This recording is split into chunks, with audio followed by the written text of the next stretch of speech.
Hello, নমস্কার, আদাব, সত শ্রী আকাল, আসসালামু আলাইকুম। আমার নাম রুনু ইয়াসমিন। রুনু ইয়াসমিন ইউটিউব চ্যানেলে তোমাদের সকলকে ওয়েলকাম জানাই। আমরা শুরু করেছিলাম WBCS প্রিভিয়াস ইয়ারের প্রশ্নপত্র নিয়ে আলোচনা, যেখানে জেনারেল সায়েন্সের অন্তর্গত জীবন বিজ্ঞানে কি কি প্রশ্ন নিয়ে এসেছে অলরেডি, সেই প্রশ্নগুলো তার সাথে যুক্ত ইম্পর্টেন্ট যে ইনফরমেশন সেগুলো নিয়ে আলোচনা করি। 2022 থেকে 2018 সাল পর্যন্ত সবগুলো করা হয়ে গেছে। আজকে 2016 সালে কি কি প্রশ্ন এসেছিল সেই প্রশ্নগুলো নিয়ে আলোচনা করব। তোমাদের প্রথমেই চেষ্টা করতে হবে উত্তর দেওয়ার, স্ক্রিনে প্রশ্ন দেখতে পারবে, তারপরে এর সাথে যুক্ত ইনফরমেশন গুলো যেগুলো বলবো সেগুলো অবশ্যই নোট ডাউন করতে হবে। দেখে নেওয়া যাক প্রথম প্রশ্নে কি বলা হয়েছে। প্রথম প্রশ্নে বলা হয়েছে ক্লোরোফিলে কোন ধাতু রয়েছে। দেখো, ক্লোরোফিলে কিন্তু ম্যাগনেসিয়াম ধাতু থাকে। শুধুমাত্র এইটুকু জানলে হবে না, এর সাথে আরো গুরুত্বপূর্ণ টার্মিনোলজিস রয়েছে, সেগুলো জানতে হবে। দেখো, ক্লোরোফিল জিনিসটা কি, কোথায় থাকে? পাতায় থাকে। তো পাতার কোন অংশের মধ্যে ক্লোরোফিল থাকে সেটা জানতে হবে। দেখো, এটা যদি আমাদের পাতা হয়, তো পাতাকে যদি আমরা ভালো মতন করে অবজার্ভ করি, হ্যাঁ, মাইক্রোস্কোপ দিয়ে, তাহলে আমরা এইরকম স্ট্রাকচার কিন্তু দেখতে পাবো। এরকম স্ট্রাকচার দেখতে পারবো। এইটাকে বলা হয়ে থাকে গ্রানা। এরকম গ্রানা থাকবে। তারপরে এইগুলো থেকে এইটাকে বলা হয় স্টোমাটা। এই নামগুলো কিন্তু গুরুত্বপূর্ণ। এই পুরাটাকে আমি কি বললাম? গ্রানা। আর এই যে ডটগুলোকে স্টোমাটা, স্টোমাটা, ঠিক আছে।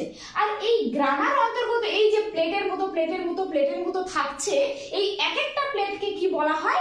থাইলাকয়েড। Thylakoid, thylakoid. তাহলে আমি কি বললাম? গ্রানার পুরোটাকে তো গ্রানার এক একটা পার্টকে থাইলাকয়েড বলছি। আর এই এক একটা পার্টের মধ্যে বা থাইলাকয়েডের মধ্যে কি রয়েছে? আমাদের কি রয়েছে? ক্লোরোফিল রয়েছে। তাহলে এই জিনিসটা আমাদের কি? ক্লোরোফিল। ক্লোরোফিল। আর এই ক্লোরোফিলের মধ্যেই কিন্তু আমাদের কি রয়েছে? ম্যাগনেসিয়াম। ম্যাগনেসিয়াম। তাহলে আমাদের প্রশ্নে যেমন এখানে বলেছে যে ক্লোরোফিলে কোন ধাতু রয়েছে, তাহলে ক্লোরোফিলে কোন ধাতু রয়েছে? রয়েছে ম্যাগনেসিয়াম। তাহলে এটা তো সোজাভাবে জিজ্ঞেস করেছিল, তাহলে ঘোড়ায় যদি জিজ্ঞেস করে তাহলে এটা করতে পারে, ঠিক আছে। তাহলে এই স্ট্রাকচারটা আমরা কোথায় দেখতে পারবো? পাতার মেসোফিল কলার মধ্যে দেখতে পারবো। যখন পাতার মেসোফিল বা এই গ্রানা, থাইলাকয়েড, স্টোমাটা আমরা জানবো, তার সাথে যুক্ত যে একটা গুরুত্বপূর্ণ অধ্যায় সালোক সংশ্লেষ, সেই পদ্ধতিটা হালকা করে আমরা জেনে নেব। দেখো, উদ্ভিদের খাদ্য যে তৈরি করার প্রসেস, সেটাকেই আমরা ফটোসিনথেসিস বলে থাকি বা সালোক সংশ্লেষ বলে থাকি। কি বললাম? সালোক সংশ্লেষ। ওকে, এটা দুটি পদ্ধতিতে হয়। একটা হচ্ছে আলোক বিক্রিয়া, একটা কি বললাম? আলোক বিক্রিয়া। ডি মানে বিক্রিয়া, বা এটাকে হিল রিঅ্যাকশন বলা হয়। যেহেতু বিজ্ঞানী হিল এটা আবিষ্কার করেছিলেন, তাই এটাকে হিল রিঅ্যাকশন বলা হয়ে থাকে। আর একটি রয়েছে অন্ধকার বিক্রিয়া। অন্ধকার বিক্রিয়া বা ডার্ক রিঅ্যাকশন বলা হয়। তাহলে এই দুই পদ্ধতির মধ্যে কিন্তু উদ্ভিদেরা খাদ্য উৎপন্ন করে। পরীক্ষায় আসে যে হিল রিঅ্যাকশন বা আলোক বিক্রিয়া উদ্ভিদের পাতার কোন অংশের মধ্যে স্টার্ট হয়। তো খুব গুরুত্বপূর্ণ এই প্রশ্নটি। হিল রিঅ্যাকশনটা স্টার্ট হয়ে থাকে এই গ্রানার মধ্যে, কারণ আমরা জানি গ্রানার মধ্যেই রয়েছে থাইলাকয়েড, থাইলাকয়েডের মধ্যেই রয়েছে ক্লোরোফিল, ক্লোরোফিলের মধ্যেই রয়েছে ম্যাগনেসিয়াম, যেখানে আমাদের কি হয়? হিল রিঅ্যাকশনটা স্টার্ট হয়। তাহলে আলোক বিক্রিয়া বা হিল রিঅ্যাকশন কোথায় স্টার্ট হয়ে থাকে? তাহলে আমি এটা বলে দিলাম, গ্রানার মধ্যে হয়ে থাকে। এবার অপশনে যদি গ্রানা না থাকে তাহলে থাইলাকয়েড হবে, তাই না?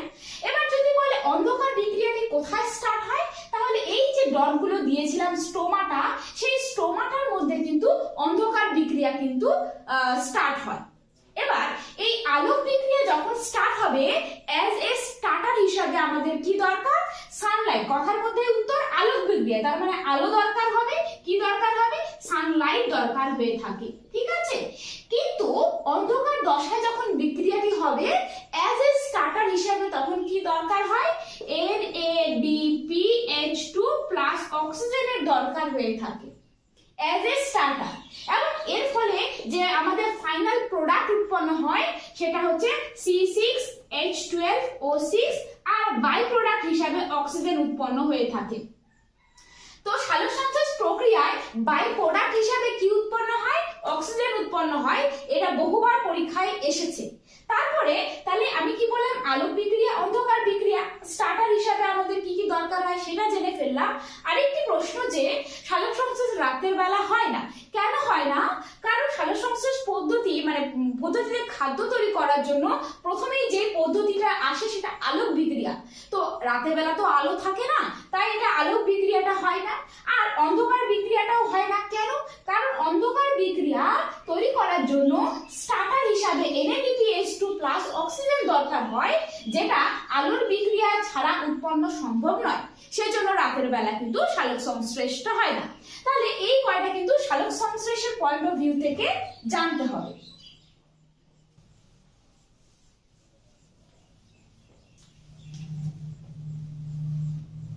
এরপর পরের প্রশ্নে চলে যাব। কি বলেছে? উদ্ভিজ্জ তেল থেকে বনস্পতি ঘি তৈরি করার সময় নিম্নলিখিত কোন গ্যাসটি ব্যবহার করা হয়? অবশ্যই এটার উত্তর কিন্তু হাইড্রোজেন হবে। তাহলে এই যে গ্যাসগুলো, এর ব্যবহারগুলো আমাদের জানতে হবে, কারণ এই ব্যবহারগুলো থেকে অনেক প্রশ্ন এসে থাকে। প্রথমেই আমরা জানবো যে নাইট্রোজেনের ব্যবহার, তারপরে আমরা হাইড্রোজেনের ব্যবহারটা আজকে শিখবো। এই দুটো শিখবো, পরবর্তী সময় কার্বন ডাই অক্সাইড, নিয়নের ব্যবহার দেখবো। ঠিক আছে? তাহলে নাইট্রোজেন যে আমাদের গ্যাসটি রয়েছে, সেই নাইট্রোজেন গ্যাস সম্পর্কে এখন আমাদের জানতে হবে।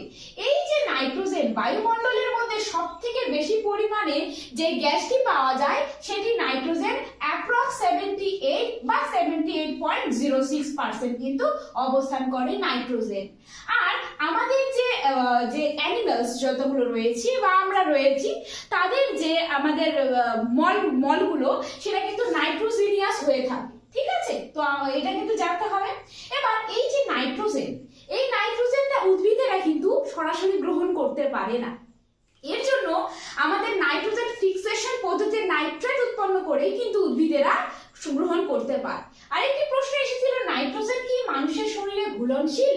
না, কখনোই ঘুলনশীল হয় না, ঘুলনশীল নয়। হ্যাঁ, শীল নয়। কোথায়? মানুষের শরীরে। তাহলে মানুষের শরীরে সব থেকে ঘুলনশীল কোন গ্যাসটি? যদি অপশনে আসে যে অক্সিজেন, নাকি কার্বন ডাই অক্সাইড, নাকি কার্বন মনোক্সাইড, তাহলে মানুষের শরীরে এই তিনটার মধ্যে কোনটা বেশি ডিজলভ হয়, কোনটা বেশি ঘুলনশীল? অবশ্যই উত্তর হয়ে যাবে কিন্তু কার্বন মনোক্সাইড। অক্সিজেনের থেকে অনেক গুণ বেশি ঘুলনশীল কিন্তু কার্বন মনোক্সাইড আমাদের শরীরে। ঠিক আছে? আর যদি কার্বন মনোক্সাইড উত্তরে না থাকে তাহলে অক্সিজেন হয়ে যাবে তার উত্তর। এবার আমাদের নাইট্রোজেন সম্পর্কে যেহেতু জানছি, তো এই যে নাইট্রোজেন, এর ব্যবহার আমাদের জানতে হবে। যে নাইট্রোজেন আমাদের এই যে লিকুইড যে নাইট্রোজেনটা রয়েছে সেটা আমাদের প্রিজার্ভ করতে সাহায্য করে।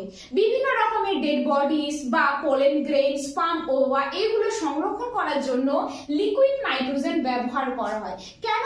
কারণ লিকুইড নাইট্রোজেনের টেম্পারেচার -196°C হয়ে থাকে, অর্থাৎ প্রচন্ড ঠান্ডা। এই জন্য কিন্তু যে শরীরের অঙ্গটঙ্গ সেগুলো কিন্তু সংরক্ষণ করার জন্য নাইট্রোজেন, লিকুইড নাইট্রোজেনটা ব্যবহার করা হয়। তাছাড়া রেফ্রিজারেটর, হ্যাঁ, যেহেতু শীতলক হিসাবে আমরা ব্যবহার করতে পারি, ওই জন্য রেফ্রিজারেটরে ব্যবহার করা হয়ে থাকে এই নাইট্রোজেন গ্যাসটি।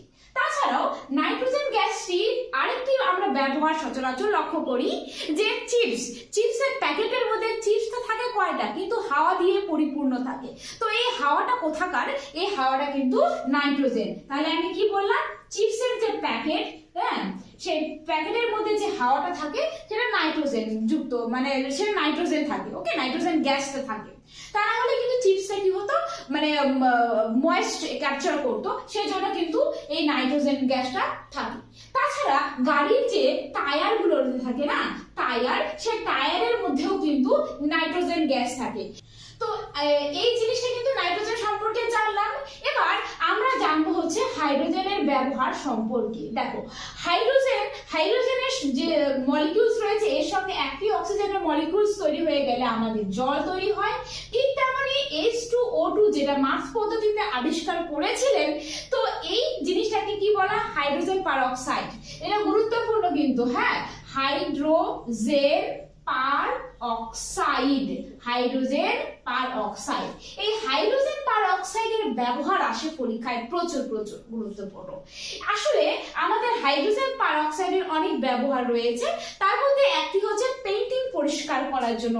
আমি কি বললাম? পেইন্টিং পরিষ্কার করার জন্য, ক্লিন করার জন্য কিন্তু এটা ব্যবহার করা হয়। তাহলে পেইন্টিংটা আসলে আমরা যে ছবিটা আঁকি বা পেইন্টিং এটা নষ্ট কেন হয়, যে ওটা ক্লিন করার জন্য হাইড্রোজেন পার অক্সাইড লাগবে। তো এটা আমাদের জানতে হবে। আসলে পেইন্টিং এর মধ্যে কি থাকে? লেড থাকে, হ্যাঁ, তো লেড থাকে। লেডের সাথে যখন সালফারের বিক্রিয়া হয়, লেড সালফেট তৈরি হয়ে থাকে, আর এটার জন্য পেইন্টিংটা কালো হয়ে যায়। আর এই কালোটাকে দূর করার জন্য কিন্তু হাইড্রোজেন পার অক্সাইড ব্যবহার করা হয়। শুধু কি এটাই তার ব্যবহার? না, হাইড্রোজেন পার অক্সাইডের আরো ব্যবহার রয়েছে। আমাদের যে মিল্ক রয়েছে, দুধটাকে মানে কি বলে, জীবাণুমুক্ত করার জন্য কিন্তু হাইড্রোজেন পার অক্সাইড ব্যবহার করা হয়।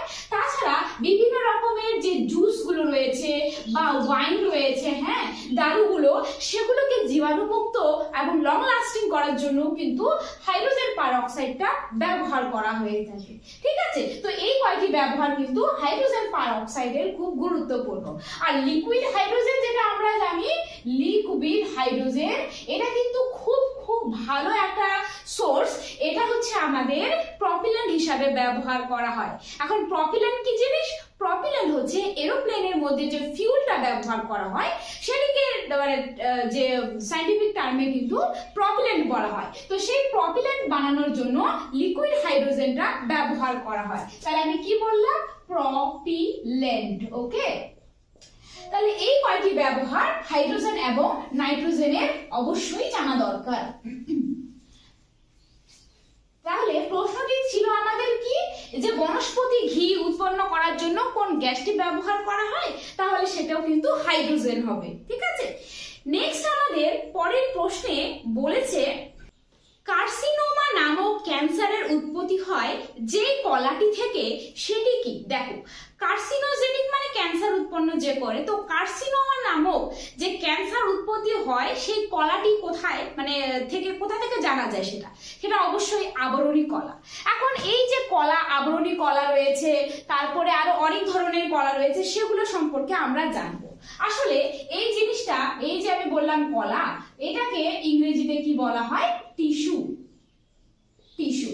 তাহলে এই যে আমাদের শরীরের ক্ষুদ্র ক্ষুদ্র সেলগুলো থাকে, সেলগুলো রয়েছে, কোষগুলো রয়েছে, সেই কোষগুলো যখন একসাথে অনেকগুলো থাকে, এটাকেই আমরা বলে থাকি টিস্যু। এখানে একটা সেল, সেলটাকে অনেকগুলো সেল যদি একসাথে থাকে, তাহলে সেটাকে আমরা বলবো টিস্যু।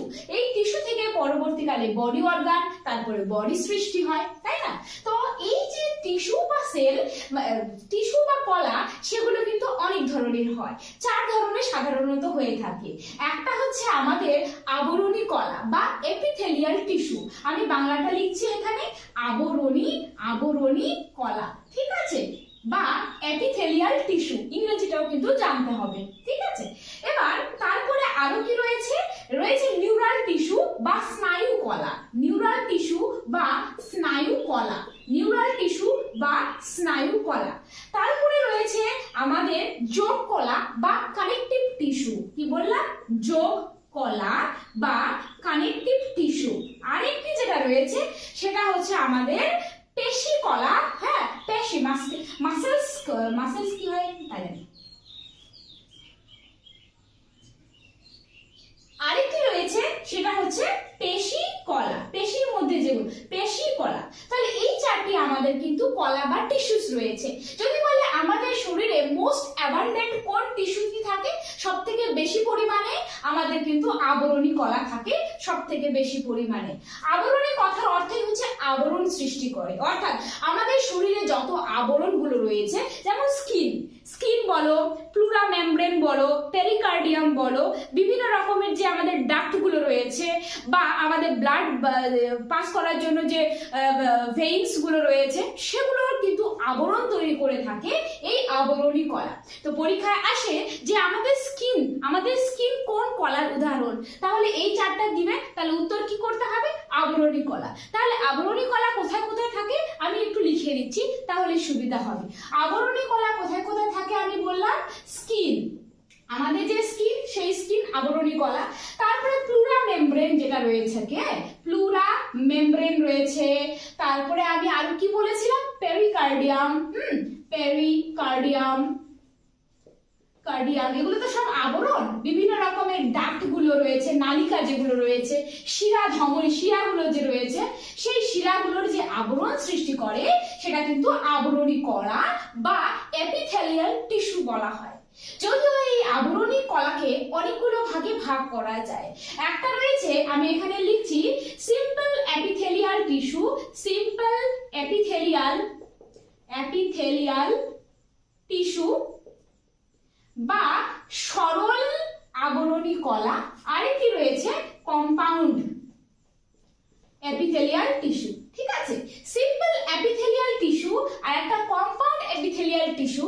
আমাদের পরীক্ষায় একবার এসেছিল যে মানুষের শরীরে যে স্কিন সেটা কোন কলার অন্তর্গত, সিম্পল এপিথেলিয়াল নাকি কম্পাউন্ড এপিথেলিয়াল। এপিথেলিয়াল মানে আমি কি বললাম, আবরণী কলা। তো এটা কি সরল আবরণী নাকি কম্পাউন্ড আবরণী? অবশ্যই উত্তর হবে কম্পাউন্ড এপিথেলিয়াল টিস্যুর উদাহরণ কিন্তু স্কিন। তারপরে এটা তো হয়ে গেল, রাফলি আমরা একটু জানলাম টিস্যু সম্পর্কে। এবার যদি বলে এই যে আমাদের যোগ কলা বা কানেকটিভ টিস্যু, সেটা খুব গুরুত্বপূর্ণ। এটা কোথায় কোথায় পাওয়া যায়? ব্লাডের মধ্যে পাওয়া যায়। হ্যাঁ, ব্লাড, আমরা সকলেই জানি এই কথাটি যে blood is a liquid connective tissue. তো কানেকটিভ মানে হচ্ছে যোগ কলা। ঠিক আছে, তো ব্লাডের মধ্যে পাবো, বিভিন্ন রকমের যে বোনস গুলো রয়েছে সেটার মধ্যে পাবো যোগ কলা। আমাদের অ্যাডিপোস টিস্যুর মধ্যে পাবো, আমি এখানে বাংলায় লিখছি অ্যাডিপোস যে টিস্যুটা রয়েছে, যেখানে আমাদের কি সঞ্চিত থাকে, ফ্যাট সঞ্চিত থাকে, সেই টিস্যুর মধ্যে বিভিন্ন রকমের কার্টিলেজ গুলো যে রয়েছে, আমাদের কার্টিলেজ গুলো, সেই কার্টিলেজের মধ্যেও কিন্তু এই যোগ কলা থাকে বা কানেকটিভ টিস্যু থাকে। তাহলে আমি কি বললাম, ব্লাডের মধ্যে থাকবে, বোনের মধ্যে থাকবে অ্যাডিপোস টিস্যু আর কার্টিলেজ। কার্টিলেজ মানে কি জিনিস? কার্টিলেজ মানে দেখো আমাদের হাড় একটা জিনিস, কার্টিলেজ একটা জিনিস। কার্টিলেজ যেমন কানটা তুমি ধরবে, এই যে কানের তুলতুল অংশগুলো, এগুলোর মধ্যে কিন্তু হাড় নেই, তবু এটা একটু মাংস তো নয়, তবে হাড়ও নয়। তো এই জিনিসটা কি, এটাকে বলা হয় কার্টিলেজ, ওটা। আর অ্যাডিপোস টিস্যু যেটা আমাদের, যেখানে ফ্যাট সঞ্চিত হয়, তো এই সবগুলো কিন্তু যোগ কলার উদাহরণ। ঠিক আছে, তো এই কয়েকটা জিনিসের উদাহরণ কিন্তু অবশ্যই জানতে হবে।